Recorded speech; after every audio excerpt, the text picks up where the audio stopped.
Bonjour à tous et bienvenue sur Avenir TV. C'est toujours un plaisir de vous retrouver tous les matins pour le débrief de l'actualité. Sachez que vous êtes en compagnie de la grande famille matinale avec Jires Ngakana et Jidres Mebata, sans oublier Cephas Ngakana et on n'oublie pas Dina Gaxo qui est toujours à la partie technique et à la caméra. Grand merci à Anastasia, Madame Anastasia qui est à la supervision des émissions. Tous les matins, je ne suis pas seule sur ce plateau, je suis toujours accompagnée de l'homme qu'il faut, celui qui est là pour le débrief, Alain Ferril Manzakou, MAF pour les intimes. Alain, bonjour. Bonjour, c'est un réel plaisir. Ah oui, j'espère que tu vas bien, tout est ok pour la matinale. Ouais, je suis très chaud. En tout cas, j'espère que vous aussi, vous êtes chaud pour le débrief de l'actualité. Voici donc les titres. Le Venezuela sous haute tension après l'enlèvement du président Nicolás Maduro par les forces américaines dans la nuit du 3 janvier 2026. Delcy Rodríguez, vice-présidente du Venezuela, a été désignée présidente par intérim après l'enlèvement de Nicolás Maduro. Qui est donc Delcy Rodríguez et quel avenir pour le Venezuela? En sport, les huitièmes de finale ont opposé la Côte d'Ivoire au Burkina Faso et l'Algérie à la RD Congo, avec une qualification pour les quarts face au Maroc ou le Sénégal. Voici pour les titres. Le Venezuela est sous haute tension après l'enlèvement du président Nicolás Maduro par les forces américaines dans la nuit du 3 janvier 2026. L'opération baptisée Absolute Resolve a été menée par la Delta Force, a impliqué des frappes aériennes et des commandos. Maduro et son épouse Cilia Flores ont été capturés et inculpés de narcoterrorisme et de trafic de drogue. Mister Ferril, que pensez-vous de cette attaque du 3 janvier 2026 de l'Amérique au Venezuela?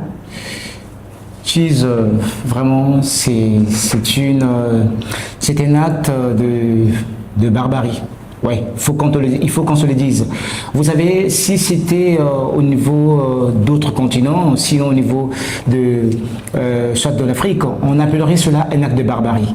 Et je ne vois pas comment est-ce qu'un président élu démocratiquement, vous venez l'enlever, on appellera ça de l'enlèvement. Hein. Oui. Vous venez l'enlever comme ça et aux yeux de sa population, infliger la honte, sinon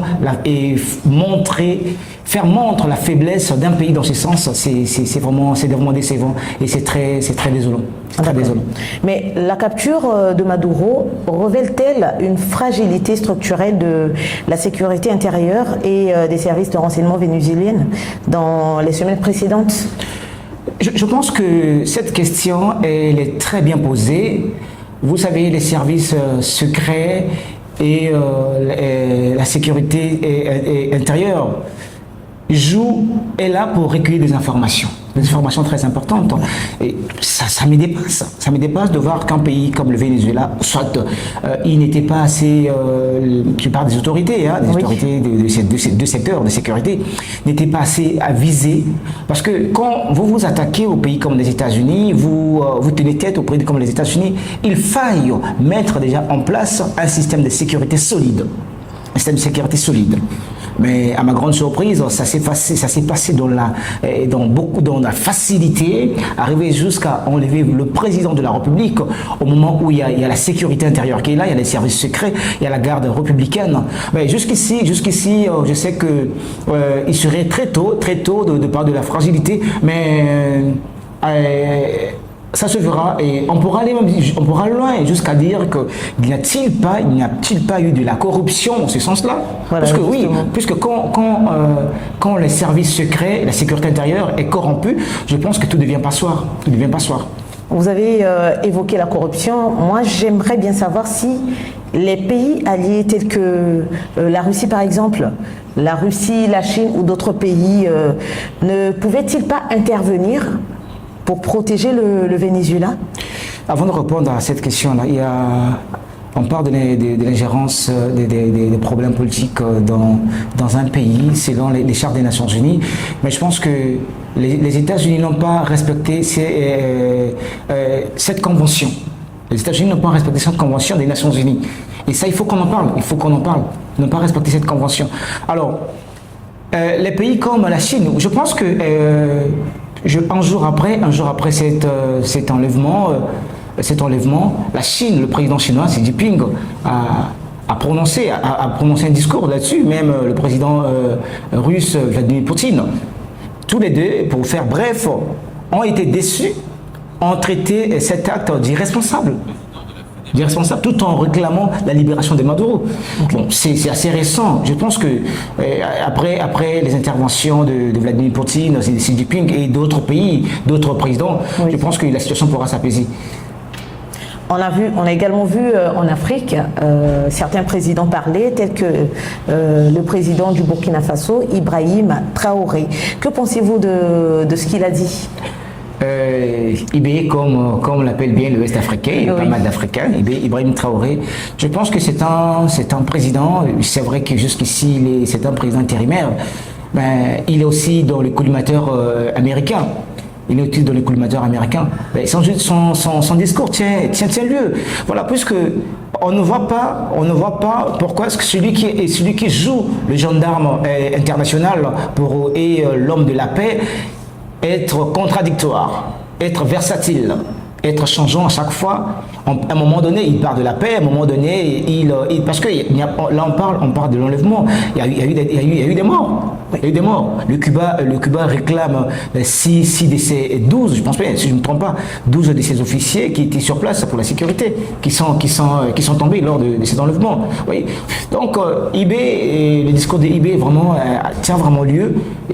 Il faut laisser chaque pays gérer leurs problèmes. S'il faut venir en aide, apporter des solutions, il faut le faire d'une manière responsable et pacifique. Voilà, c'est ça. Alors, on parle du Venezuela. Après l'enlèvement présumé de Nicolás Maduro, l'impérialisme ne refait-il pas surface en Amérique latine? Cette question, on en a parlé avec des amis intellectuels dans un forum WhatsApp. Vous savez, l'impérialisme de nos jours a changé de forme. Okay. On parlerait de l'impérialisme culturel et là encore, on voit que puisque le Venezuela est le premier pays attaqué, mais le Venezuela n'est pas le seul pays sud-américain à être dans le collimateur des Américains. On voit la Colombie, on voit le Mexique. On voit le Mexique. Donc, je crains que lors de son investiture, Donald Trump a prononcé un discours. Dans un extrait de son discours, il a dit que l'Amérique devrait grandir à nouveau. Voilà, l'Amérique devrait grandir. Mais moi, je me disais que c'était sur le plan politique ou économique, voire même militaire, puisque c'est la première puissance militaire mondiale. Je ne m'attendais pas à ce qu'il parle de se croître d'une manière à annexer d'autres pays. Voilà, annexer d'autres pays. Vraiment, je suis très choqué. Je pense que il est peut-être tôt de parler de l'impérialisme qui refait surface, mais je crains que cela puisse avoir lieu dans un futur très proche, surtout en Amérique du Sud. En tout cas, merci beaucoup.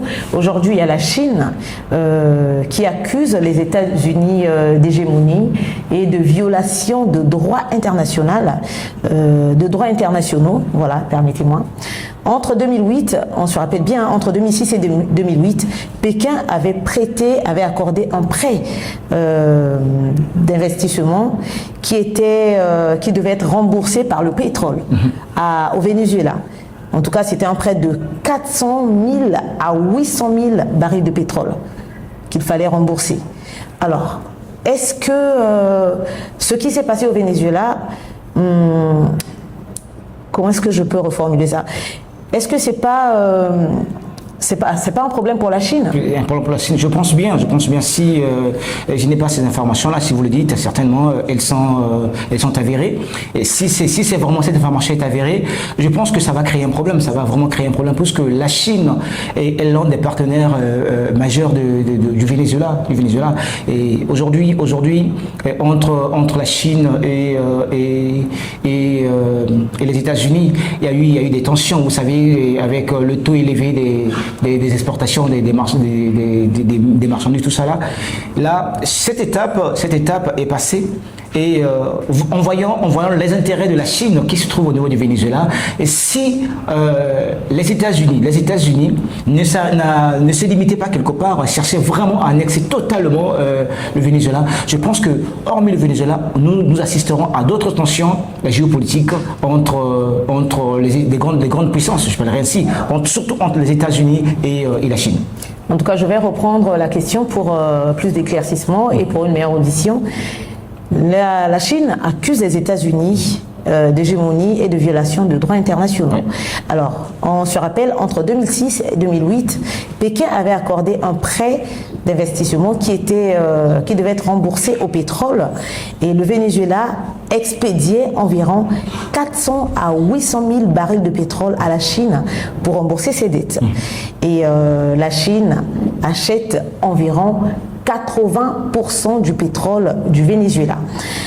Aujourd'hui, avec cette crise, avec la chute de Maduro, tous les accords ne sont-ils pas en danger? Si. Pour répondre déjà à votre question, vous avez parlé de la violation des droits internationaux et des droits internationaux. Oui, je pense que là, ce n'est plus à démontrer. C'est une violation des droits internationaux, surtout mise en route par les Nations Unies. Okay. Par les Nations Unies. Donc ce droit a été violé. Ils sont allés s'ingérer d'un pays, de la politique d'un pays qui ne leur concerne pas. C'est vrai, il y a des accusations, on lui accuse d'être un narcoterroriste, un narcoterroriste avec sa femme. Mais je pense que ce non-respect de droit international n'est pas d'aujourd'hui. Depuis toujours, ses prédécesseurs, les prédécesseurs de monsieur Donald Trump, ont harcelé le Venezuela. Du vivant de son prédécesseur de Maduro. Du prédécesseur de Maduro. C'était très chaotique. Je pense que les États-Unis ont toujours voulu du pétrole, avoir le contrôle du pétrole vénézuélien. Donc, ils ont violé le droit international. Et il s'est à rappeler que le Venezuela a la plus grande réserve de pétrole du monde. Vous voyez? Donc, les États-Unis, je pense que ce n'est qu'un prétexte, à mon humble avis, ce n'est qu'un prétexte de traiter Maduro de narco-terroriste. Ce n'est qu'un prétexte pour annexer ce pays-là et profiter de leur richesse.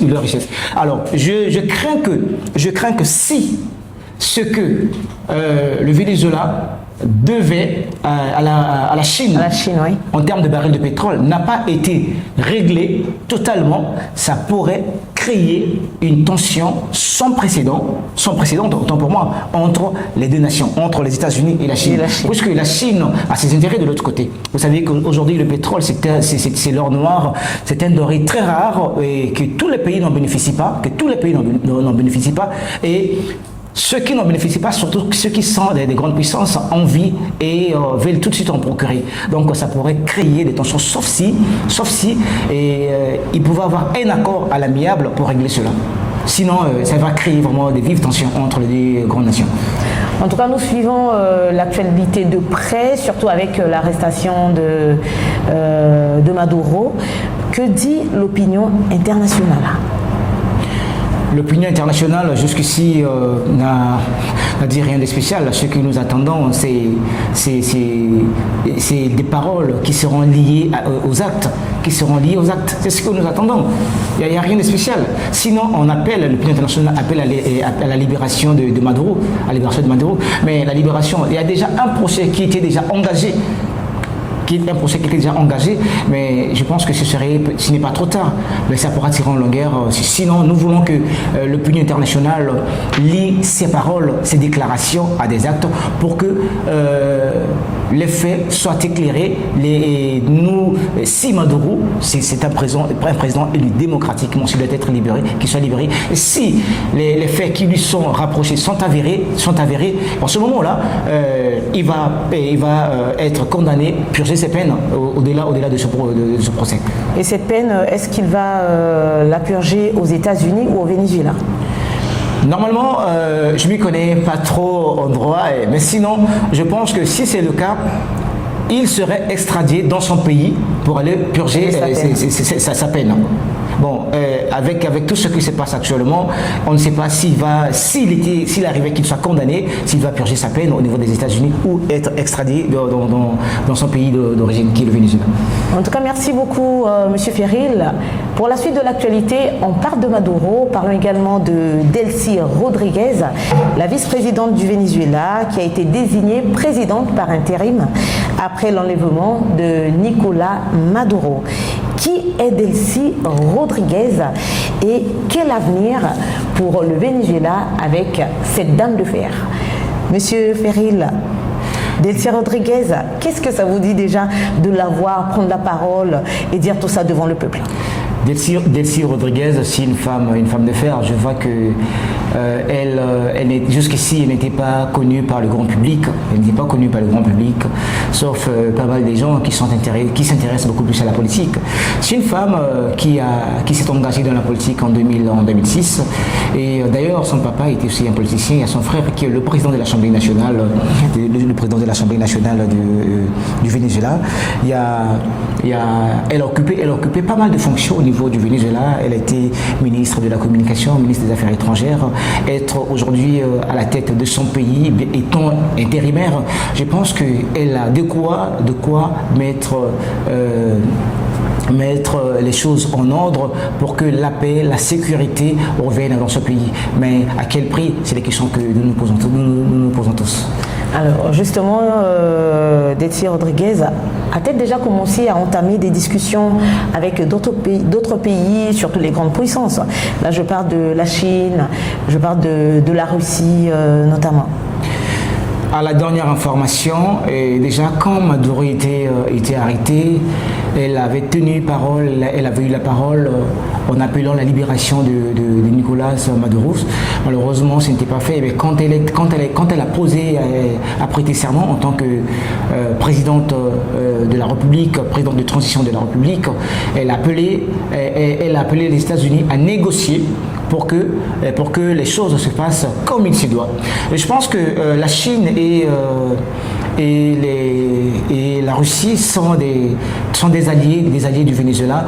Et dans un futur proche, on pourra certainement entendre des rencontres pour trouver une solution pérenne et durable qui pourra faire à ce que les choses se passent bien et surtout une solution qui pourra reconstruire le peuple et réunir encore à nouveau le peuple vénézuélien qui est sans doute divisé avec des soulèvements déjà cheminés et des soulèvements bien qu'on en parle un peu. Donc je pense que c'est une dame qui peut faire quelque chose puisqu'elle connaît la politique, elle fait bien la politique, elle a des capacités, mais souvent lors de ces heures de tension, c'est souvent difficile que la paix, sinon les choses reviennent à la normale tout de suite. Mais ça peut se faire, surtout avec l'aide des pays comme la Chine et la Russie qui sont des amis alliés du Venezuela. En tout cas, on parle des attaques, on parle des soulèvements. Peut-on aujourd'hui, avec Delcy Rodriguez, parler d'un bel avenir pour le Venezuela? Le Venezuela, c'est un pays depuis pas mal d'années où il y a des tensions politiques, économiques, des tensions sociales. Et vous savez, madame, souvent nous condamnons des gens qui arrivent au pouvoir. Mais quand on arrive au pouvoir, il y a des choses à régler. Mais pour que les choses se reviennent à la normale, il faut d'abord colmater déjà des brèches qui étaient ouvertes. Donc ça prendra certainement le temps puisque elle a été nommée pour 3 mois pour 90 jours, renouvelable bien sûr, 90 jours renouvelables. Je pense qu'après cela, après 90 jours, et sur ce moment-là que nous pourrons faire un petit bilan par rapport à ce qu'elle met. Pour le moment, c'est très tôt de parler déjà d'un avenir meilleur pour le Venezuela, puisqu'elle vient d'être nommée avec cette crise. Ce ne serait pas toujours évident que les choses se passent bien, mais en 92 jours, 10 jours, on peut faire des choses, surtout sur le point diplomatique, les choses peuvent vite se faire. En tout cas, on espère que tout ira bien pour le Venezuela, les accords avec les partenaires, surtout avec les grandes puissances. Parlons sport à présent. Les huitièmes de finale ont opposé la Côte d'Ivoire au Burkina Faso et l'Algérie à la RD Congo, avec une qualification pour les quarts face au Maroc ou le Sénégal. En tout cas, chers amis, chers téléspectateurs, chers internautes, j'espère que vous avez pris beaucoup de plaisir à suivre ces matchs hier. Monsieur Ferril, avez-vous suivi le match d'hier? Disons les matchs parce qu'il y en avait deux sur l'affiche. Et on a vu, déjà on parlait du match Algérie-RD Congo, avec sur les réseaux sociaux on voyait des humoristes, des présentateurs et même des influenceurs donner de la force aux équipes, que ce soit du côté de l'Algérie ou du côté de la RD Congo. Alors vous supportiez quelle équipe déjà? Mais avant tout, je suis un fan de football. Je suis un fan de football. Et à notre grand regret, notre pays, qui est la République du Congo, n'était pas qualifié. Et on était là, on était des spectateurs. Et comme a dit un humoriste congolais, Herman Amissi, on restait là à sauver le fleuve, notre bien commun. Et vraiment, j'ai suivi ce match très passionnant entre l'Algérie et la RDC. Un match qui a laissé traîner le suspense jusqu'au bout, puisque l'Algérie a marqué son but à quelques minutes du terme de la deuxième partie de la prolongation. C'était vraiment très chaud. Et la RDC a manqué des occasions, tout comme l'Algérie. Mais en fait, quand l'Algérie était tellement au point, à tel point qu'un jeune joueur qui venait d'entrer, permettez-moi, le nom m'échappe tout de suite déjà, mais qui a marqué la différence avec un but décisif qui a permis à ce que l'Algérie soit qualifiée. Et je te dis que tous devant nos écrans, on s'attendait à ce qu'il y ait une séance de penalty, puisque la prolongation tourne vers la fin, à 2 minutes de la fin de la deuxième partie de la prolongation, autant pour moi, et l'Algérie venait à marquer. C'était vraiment une très grande joie pour les Algériens et tous ceux qui supportaient l'Algérie. Au grand regret de la RDC, qui a bien joué, a su gérer son match jusqu'au bout, mais malheureusement, il n'était pas si efficace face à l'Algérie. En tout cas, l'Algérie a vraiment pris possession du ballon à 55%, il faut le signaler. Et au tir au but, on doit le signaler, il y avait 15% du côté algérienne et 10% du côté RD Congo. Concernant les tirs cadrés, il y avait 5%. Pas les tirs au but, les tirs cadrés. Les tirs cadrés, tout à fait, voilà. Parce qu'ils ne sont pas arrivés. Les frappes, concernant les frappes, il y avait 15% du côté algérienne et 10% du côté de la RDC. Avec les tirs cadrés, il y avait 5% du côté d'Algérie et 3% du côté de la RDC. En tout cas, l'Algérie a eu la possession du ballon. Il y a un fait qu'il faut... Et il y avait aussi beaucoup d'opportunités. Tout à fait, beaucoup d'opportunités. Vous savez, la RDC a eu des opportunités comme l'Algérie. De là où, hors la surface, le but d'Algérie est venu hors la surface, la RDC a eu puisque c'était une contre-attaque où l'Algérie a fait la différence. Donc la RDC venait de manquer son occasion, une contre-attaque qui a permis à l'Algérie de prendre l'avantage. Et il y a un point qu'il faut signer, le fils de Zidane, Lucas Zidane, qui était justement le gardien de l'Algérie. Le gardien d'Algérie, ça ne peut pas jouer pour la France. Lucas Zidane. Il est revenu pour jouer pour l'équipe nationale de son pays d'origine, qui est l'Algérie. Il a fait un énorme match, un bon match aussi. Vraiment, certainement il a eu sa place. En tout cas, on a vu Zidane dans les gradins regarder son fils. Voilà. Avec sa famille, tout heureux. Famille, tout heureux. On encourage la RDC qui a fait un très bon match. Ce qui est bien, c'est que la RDC avait une défense très solide. Voilà, nous on a surveillé le fleuve et c'est vrai qu'on est rentré à la maison très fatigué, très paumé à cause de la défaite. Mais ce n'est pas une défaite parce que quoi qu'il se passe, c'est l'Afrique qui gagne, que ce soit l'Algérie, le Maroc. Et surtout, comme on dit toujours qu'on ne perd jamais, mais quand on perd, on apprend quelque chose. Ça va leur permettre d'aller se préparer, revenir très fort lors de la prochaine CAN qui sera dans 2 ans. Et je remercie également comment est-ce qu'on l'appelle, Monsieur Lumumba, ce fanatique. Oui. Ce personnage qui a ébloui les réseaux sociaux. Justement. Qui a ébloui les réseaux sociaux avec sa main tendue vers l'avant, voilà. statique, et la coiffure de Lumumba, cet homme politique de la RDC. Justement. Qui a marqué vraiment l'histoire de la RDC, et c'était vraiment émouvant. Et le gars a fait parler de lui sur les réseaux sociaux. C'était vraiment émouvant. Et à la fin, j'étais très écœuré de voir qu'à la fin, le monsieur, il a pleuré. Il a pleuré. C'était très compliqué. Mais c'est ça le football, Oui, vous savez que le foot, c'est on donne notre corps, on donne nos émotions, nos âmes, on donne tout ce qu'on a pour le football. Et lorsqu'on est supporter, c'est pas facile. Hein. Déjà faire le voyage jusqu'au Maroc. Félicitations à tous les amis. Il y avait toute l'Afrique qui était là. Les Congolais, on avait Kofi de Brazza qui se trouve actuellement.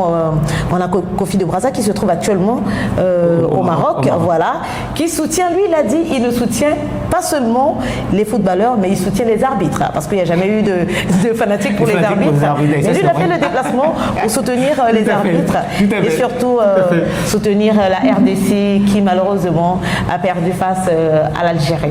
En tout cas, Monsieur Ferril, nous tournons vers la fin de notre émission.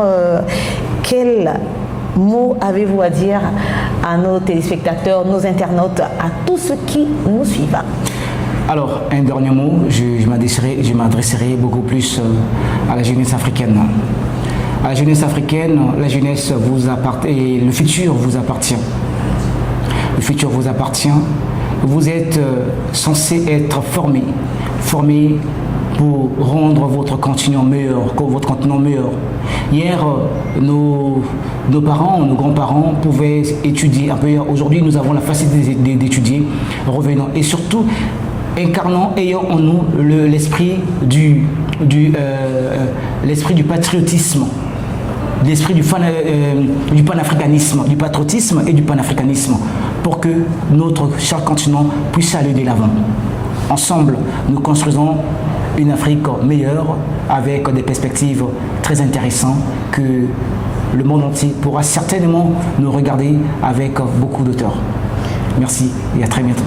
En tout cas, merci beaucoup, Monsieur Alain Ferril Manzako, notre invité. Et il est toujours sur ce plateau tous les matins pour le débrief de l'actualité sur Avenir TV.